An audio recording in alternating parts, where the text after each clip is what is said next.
When you first start playing guitar, or any instrument for that matter, there's this stress put on learning scales. And you go to do it, and it's not really that fun at all. I should say, it's more often than not fun. But today I'm going to share with you 5 tips on how to effectively practice your scales and have fun doing so. I think scales are an absolute necessity to learn. I'm not here to tell you don't learn scales. That's silly. Scales are an absolute necessity to learn because that's where our chords come from. That's how we can convey musical ideas. That's how we can play melodies. It's how we can create our own original music. So scales are supremely important. But I'm going to share with you these tips because I want you to practice your scales, and I want you to have fun doing it, and I want them to make musical sense. So here goes nothing. I'm going to grab my trusty guitar. I'm going to use my Thompson Dreadnought today that has a great pair of strings on it. I'm going to tell you about those a little bit later. Let's focus on scales for right now. So today, the 5 tips that I'm going to share with you, I took some notes because I had a lot of ideas, but I think I whittled it down into 5. So when learning scales, so often we get really wrapped up and concerned with the notes. Okay, an A major scale has these notes: A, B, C sharp, D, E, F sharp, G sharp, A. G scale has G, A, B, C, D, E, F sharp, G. And my first tip is don't worry about the notes. Are they important? Absolutely, 100% they are important. But I want you to be able to play the scale, I want you to be able to hear it, and I want you to be able to carry it out effortlessly, okay? Which is what brings me to my first tip, and that is to use the shape of the scale as your reference. Don't concern yourself with the notes contained within the scale right off the bat. Use just the shape. Visualize that scale shape. You can visualize it as a series of dots on the fingerboard. You can visualize it or think of it in terms of which finger frets which string at a certain fret. In fact, that's the way I'm going to share with you right now. So for this little exercise we'll do, your index finger is going to tackle everything on the 4th fret, middle finger everything on the 5th, ring finger everything on the 6th, and pinky finger everything on the 7th. We're going to play an A major scale in a closed position. Closed position means that it's movable. There's no open notes, so wherever we move it, it'll be in a new key, but it'll still be a major scale. So for today, we're going to treat it as an A major scale, so we'll actually start it on the 5th fret with our middle finger. So here's the scale. I'm going to describe it in a weird way first, and then I'll actually back up and share with you how it sounds or how I visualize it in terms of which finger frets what. So we'll start off on the 5th fret of the low E, move to the 7th fret of the low E. Index finger then moves to the 4th fret of the A string. We go 4th fret of the A, 5th fret of the A, 7th fret of the A. Then we move to the D string, 4th fret, 6th fret, 7th fret.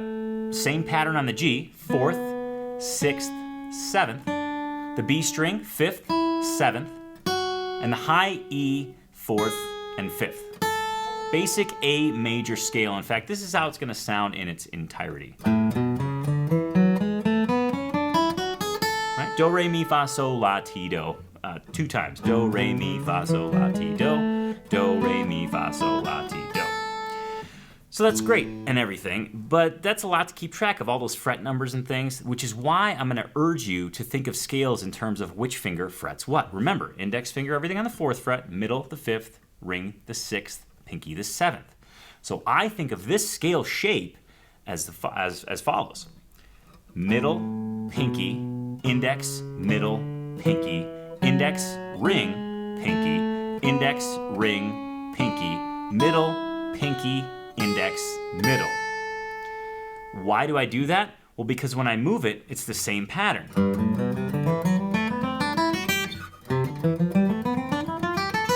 That pattern of fingers is the same. So think of scales in terms of a shape or a pattern, okay? It will take a lot of the grind out of learning scales initially.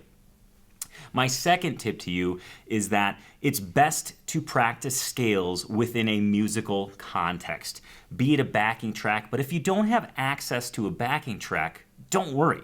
You can still practice scales in a musical context. Again, I'm going to use that same scale that I used for the demonstration on tip number 1, the A major scale. So for musical context, what I'll do is I'll play an A chord or something that hints at an A chord prior to playing the scale. Or better yet, I'll play the 1-4-5 chord of the key that I'm working in. So in this case, if you don't know 1-4-5 and that kind of lingo, don't worry. In this case, for the key of A, what I'll do is I'll play an A chord, a D chord, an E chord, and then an A chord right before I play the scale, because it gives context.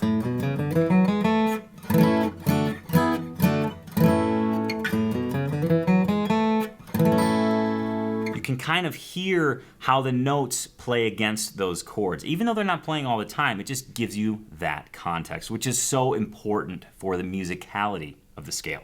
The third tip I have for you, and this one's a pretty simple one, it just involves getting that scale in your memory, and that is repetition. I want you to think of learning a scale almost like you're going to the gym. Literally do 3 sets of 10 of the scale. Do 3 sets of 10 ascending, 3 sets of 10 descending. Whoops.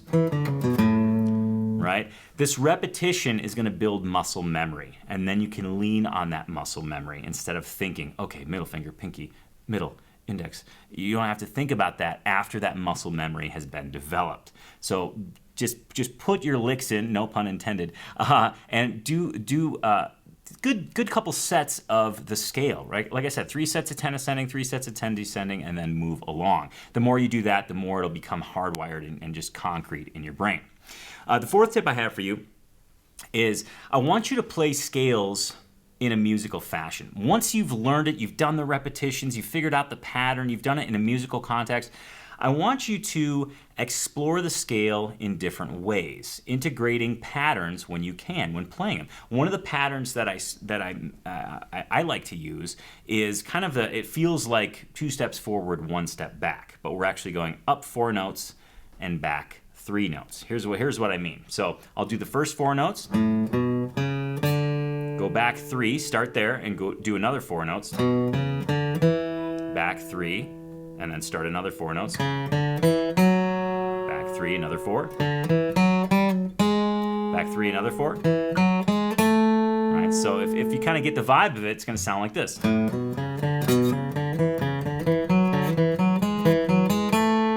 Throughout the scale. You can do that ascending, descending. You can do it in a bunch of different manners. That's just one pattern. You can do it in sets of 3. Kind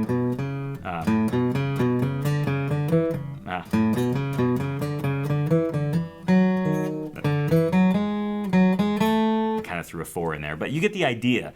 There's also a chance that you can actually do it in triads. The notes that make up the chord. That would sound like this.